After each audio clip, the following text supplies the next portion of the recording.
My name is Gabriela Contreras Rodriguez, and this will be a book review on Resonant Leadership, renewing yourself and connecting with others through mindfulness, hope, and compassion.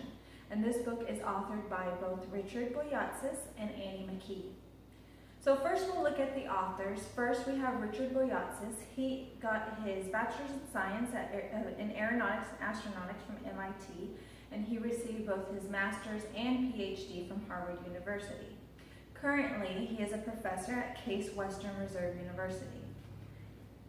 Second, we have Annie McKee. She has her PhD from Case Western Reserve University and currently teaches at Wharton School Institute of Executive Education.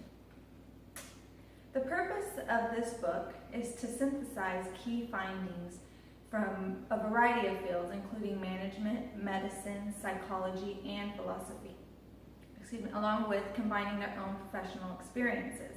Their aim is really to show how good leaders can develop into exceptional leaders by creating resonance within themselves and also with others.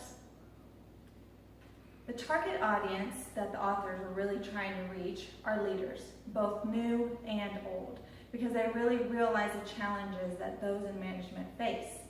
A direct quote from the book states that they want to target those in management who are facing real challenges, people who struggle with the most difficult leadership issues. We'll look at a couple of key strengths and topics that are within the book. The first being the three topics: mindfulness, hope, and compassion. Mindfulness is really being aware of yourself and others, and hope is that which allows us to believe that we can reach our goals and keeps us striving for more. Then there's compassion, which means to understand the needs and wants of those around us and to be able to feel motivated to act on those feelings. These three concepts combined are what help a leader go into the state of renewal. The next strength within the book that you'll find is the sacrifice syndrome. And this is the unfortunate cycle that many leaders can fall into if and when they begin to give too much of themselves over an extended period of time without getting enough in return. This is exactly what the authors don't want leaders to fall into. The next topic is dissonance. And this is the unfortunate reality of leadership, and is what the authors hope to help leaders avoid. Such leaders are ineffective, they cause fear and frustration, and they really don't allow enough time for renewal. Next, we have the renewal cycle. And the renewal cycle is for leaders to be able to reboot themselves, revamp themselves, and help those around them also reach success. The next strength within the book is resonance, and that's another topic that you will find very useful. Leaders who can create resonance are people who really understand or have worked hard to understand the topic of emotional intelligence.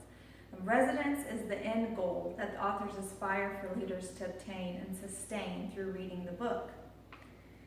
The next strength is that throughout the book you'll find plenty of exercises for reflection, and those reflections help push leaders towards resonance.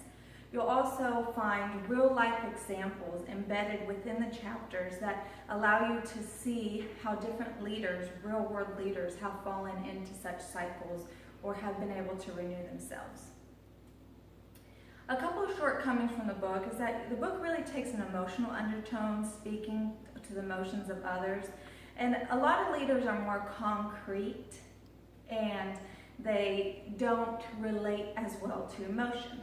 So I would suggest maybe to continue speaking with emotion, however, tone it down some and use more concrete terms.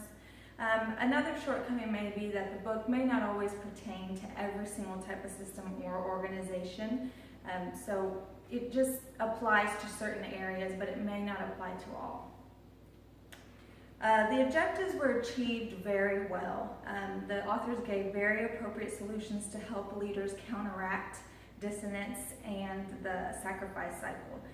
They had thorough explanations and plenty of methods to obtain mindfulness, hope, and compassion. And again, they provided very useful exercises. I would highly recommend this book for leaders, especially for those who find themselves sinking into dissonance. If you, as a leader, find yourself caught in the sacrifice syndrome, definitely pick up a copy of this Resonant Leadership book and find some tips and exercises to help. These are the references that were used for the review, and I want to thank you for listening, and have a great one.